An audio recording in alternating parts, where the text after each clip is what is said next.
Well, that was a hell of a journey. Yeah. Filed the paperwork trying to get visitation on my own 2 kids. Now keep in mind, I have absolutely no criminal record whatsoever. I have absolutely no record of any kind of drug or alcohol abuse.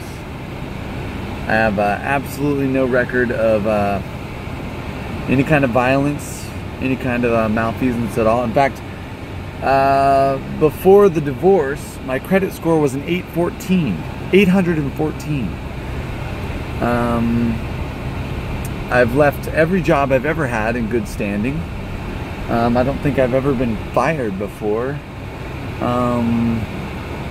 that I can remember. Maybe a long time ago. Yeah, I'm just, I couldn't be a more upstanding citizen. And yet,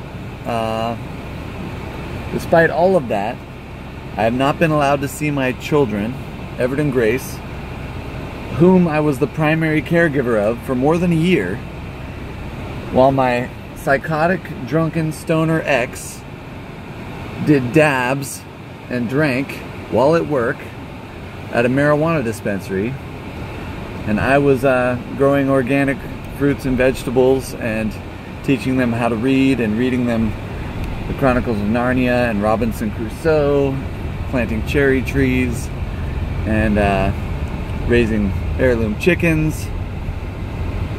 Yeah. Despite all of that, I have not been allowed to see my kids in 120 days. Over 120 days. I have to look and do the exact math to figure it out.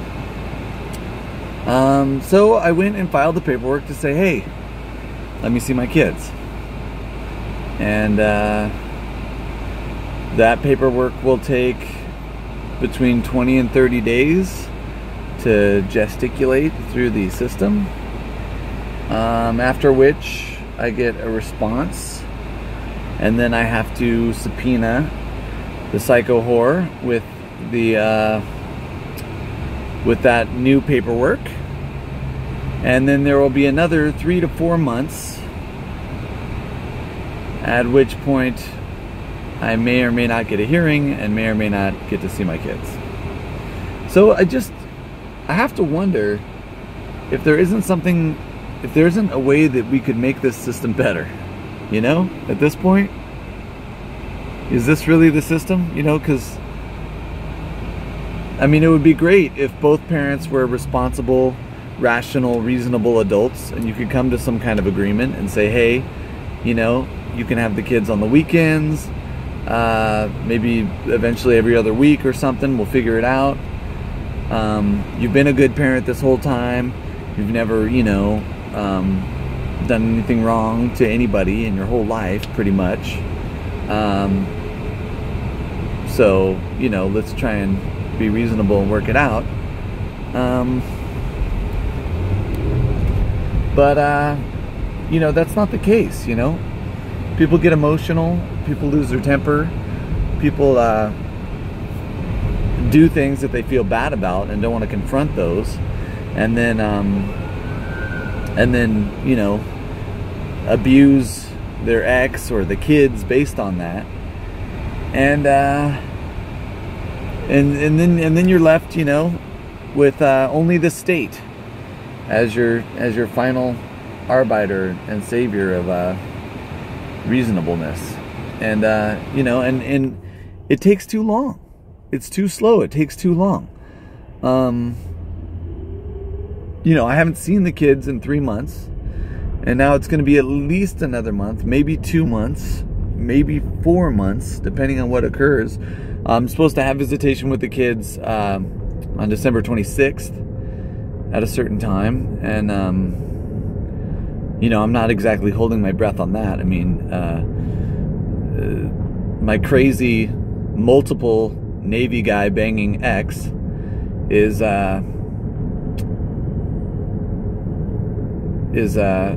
she does everything she can to not let me talk to my kids during the court mandated video chats. She won't let me see them. She won't let me have any interaction with them. With my daughter, sometimes I don't see her for like weeks at a time. And she claims that that's okay because she doesn't have to make my daughter talk to me. Which is funny because in most cases, I don't even have the option. I'm not even sure Grace had the option to talk to me. Because she's not even in the room when the video chat starts. The video chat starts and she's not there. And to me, it seems like she's being intentionally kept in another room, maybe being rewarded or engaged in some positive way with someone, who knows who, probably one of these multiple Navy guy losers. Which, by the way, Navy guy loser, I don't know you. You might be a fine guy. Honestly, she had me fooled for 7 years, so I can't even blame you if she's got you fooled and got you wrapped around her finger, which she probably does, given what she's capable of and who she is and her history. And the history of her mom and her father, actually, as well. It's pretty despicable. So, listen, man. First of all, if you're even thinking about marriage, you get a prenup. Get 2 prenups. Get 3 prenups. Okay? And honestly, just don't do it, man. It's not worth it, you know?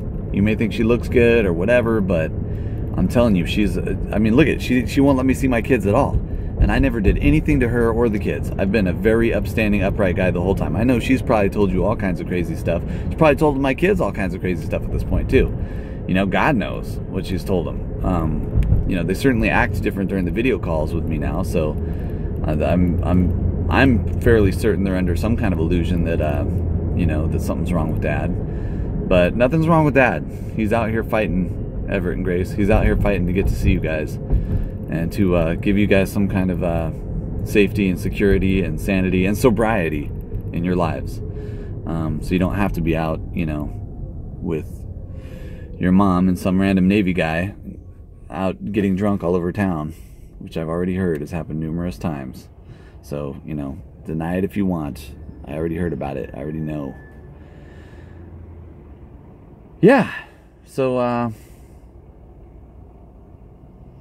filed the paperwork, and now we wait until we get the paperwork, and then we have to serve her with the paperwork.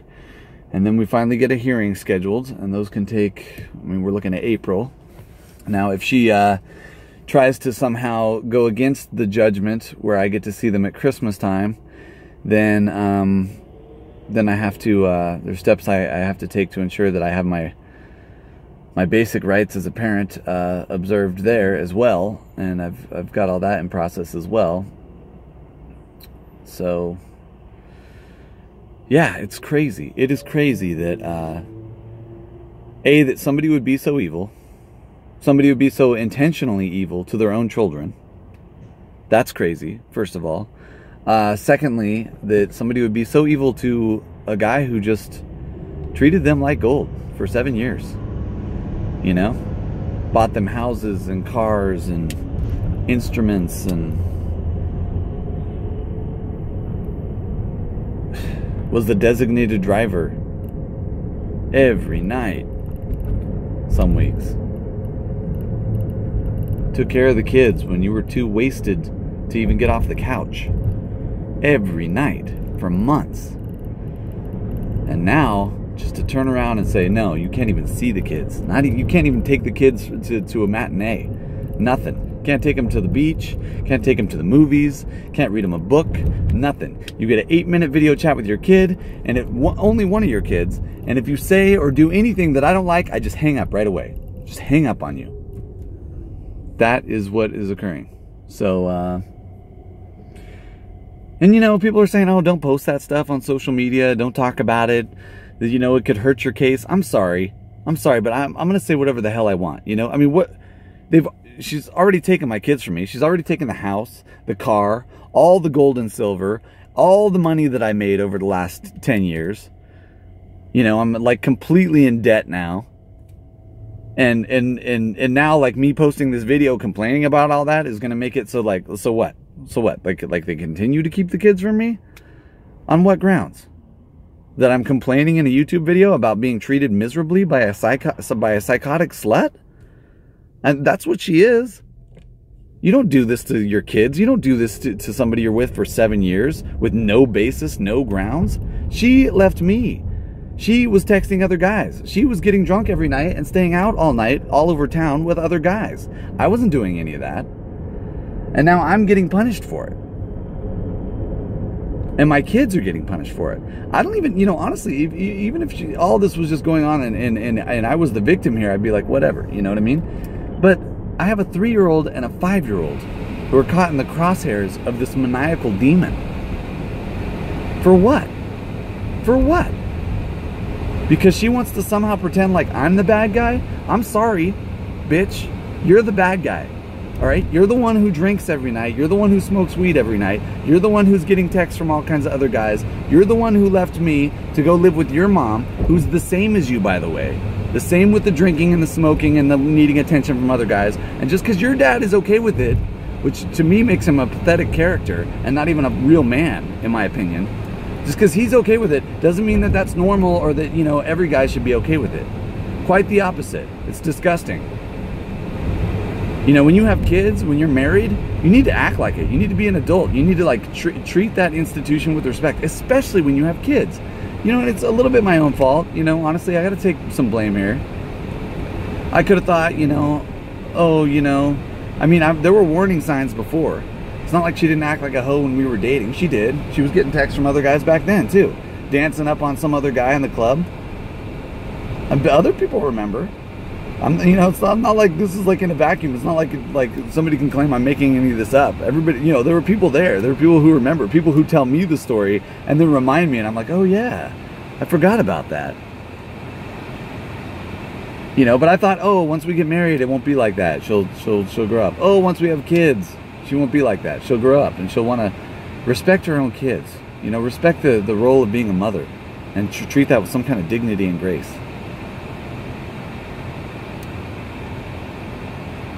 I love you, Grace. I miss you. I was a good dad for the first 3 years. By the time I see you, I don't even know if you're going to hardly remember me or any of that stuff. You're only 3. And this is not right what has been done to you. It is not right and it's not fair. And I'm out here fighting.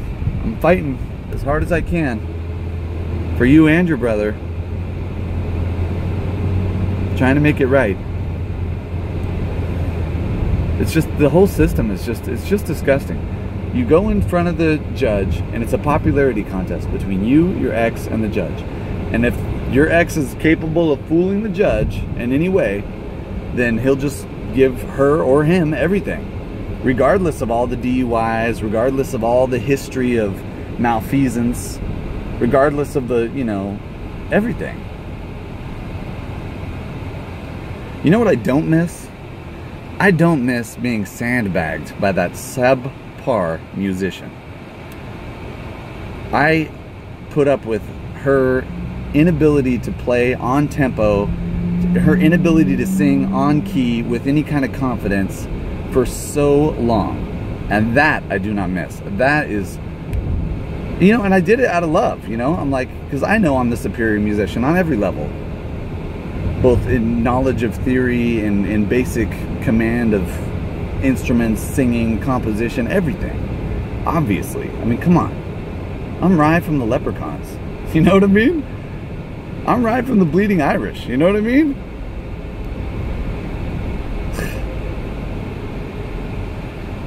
I mean, she wasn't that good sober, and then she would get wasted, of course, at almost every show. And then play very poorly at every show too. And it's just like this kind of awkward thing where somebody would come up and be like, yeah, we kind of liked the band before you were married, and like, it's like, and I'm like, oh no, it's fine, it's fine. It's like you put on those rose-colored glasses, you make excuses for people who just can't even play their way out of a wet paper bag. It's just, God, she was even worse on guitar.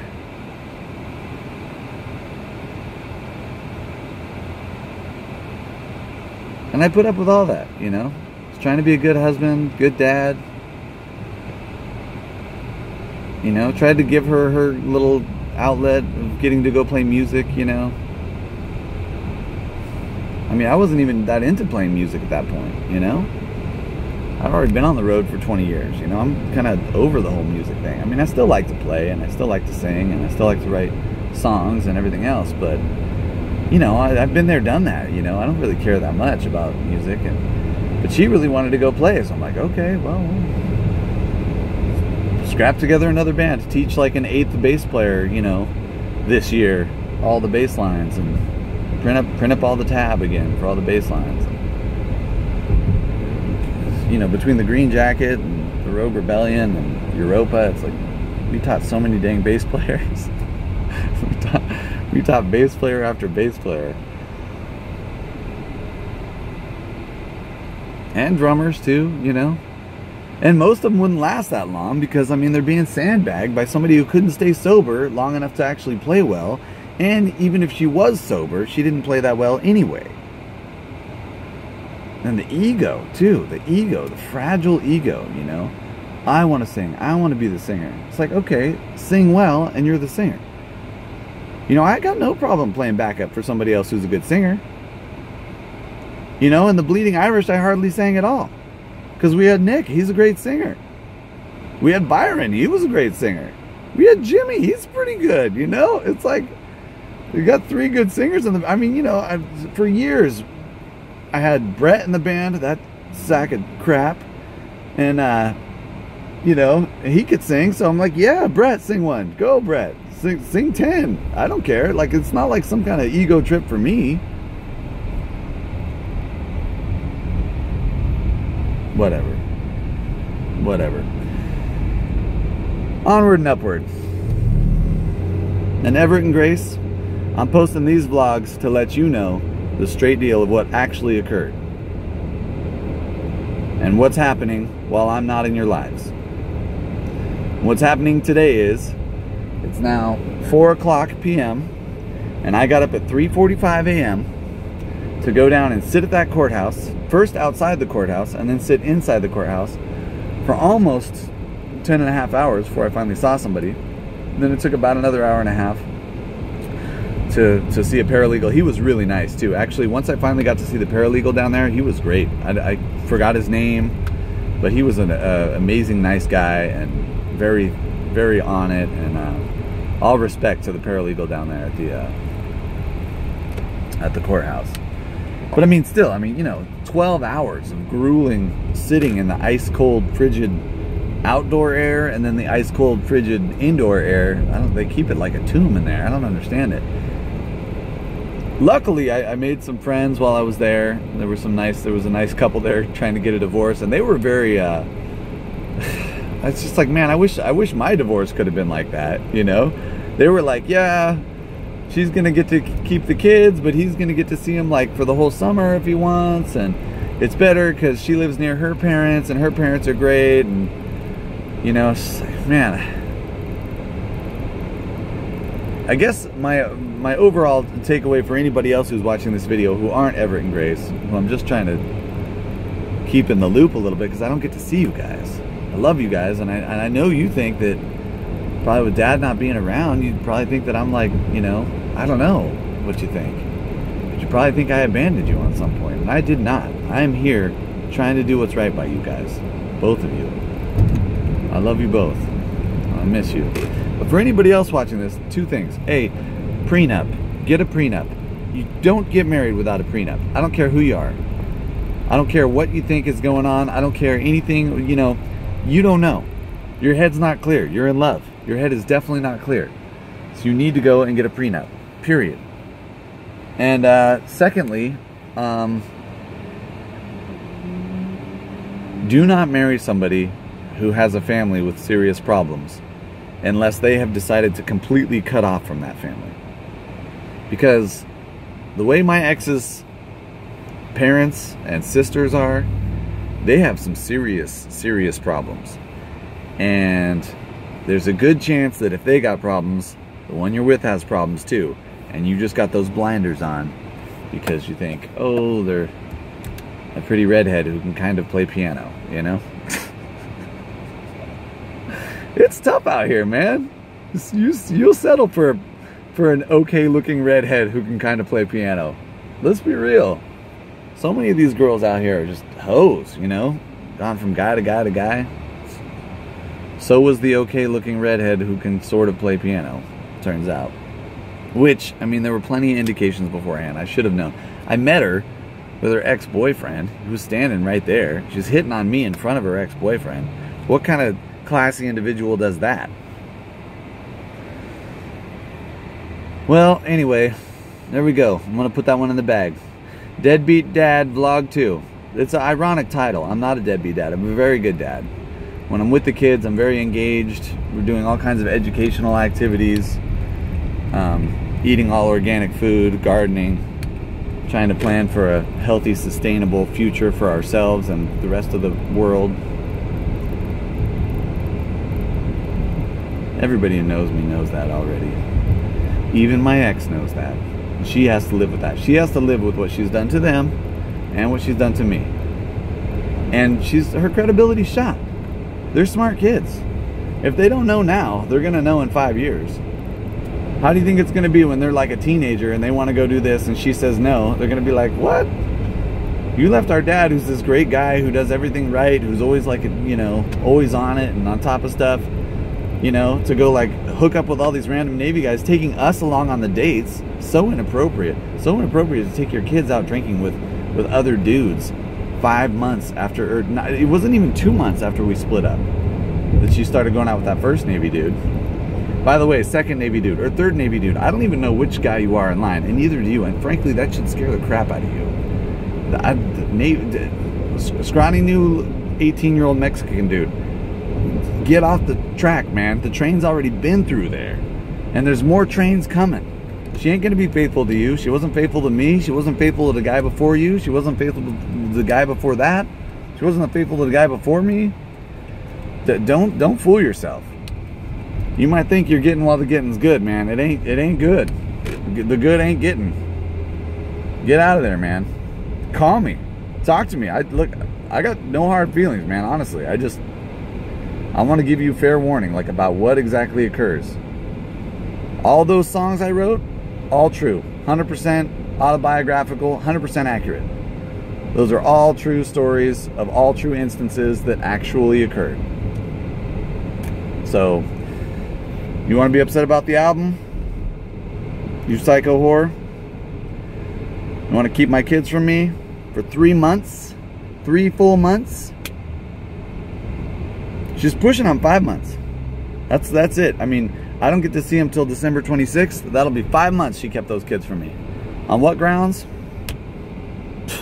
That I wouldn't put up with her cheating, lying, stealing, drunken, dishonest, unkind, cruel, miserable, selfish, gold bricking, gold digging, slutty, nasty Hyde.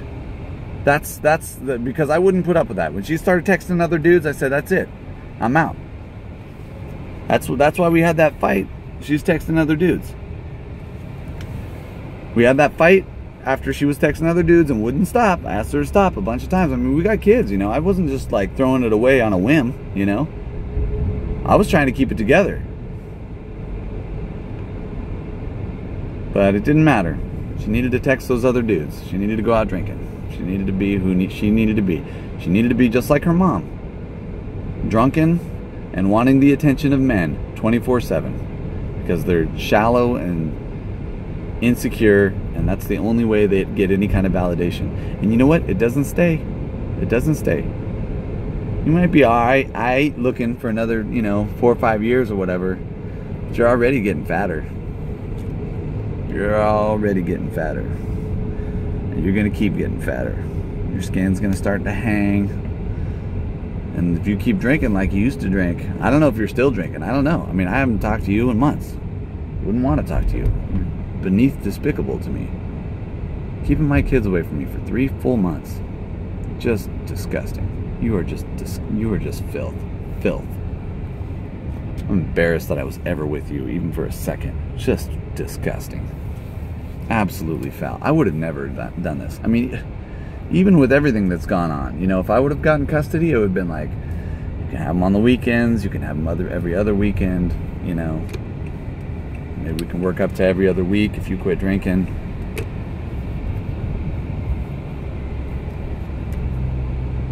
But no, she She needs to punish me, and she needs to punish her children because I called her out on being a filthy, drunken whore.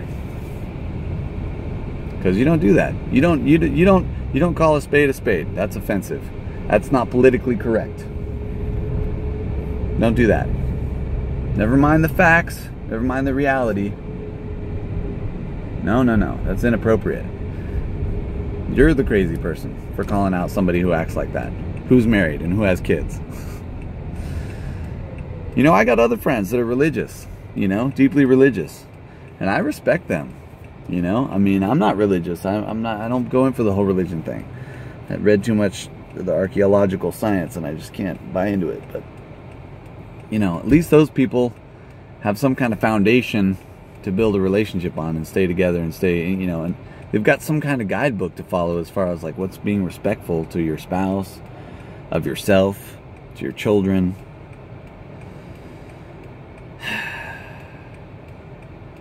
Yeah, I guess I gotta find a religious girl next. Or skip it. Well, maybe I don't need a girlfriend. For what? Put me through more misery? To bang around horribly on the piano, drunkenly, unable to hold a tune or a note, or even to be able to like not throw yourself on some random tall guy who's there at the club watching you. It was gross, man. The way she threw herself on just some random guy in front of me too. I mean, you know, just stupid, drunk, just throwing herself on some tall guy, you know, with like messed up teeth and stuff. It's like, man, gross. All right, I'm gonna put that vlog in the bag. I don't care anymore. I'm just gonna say what I gotta say.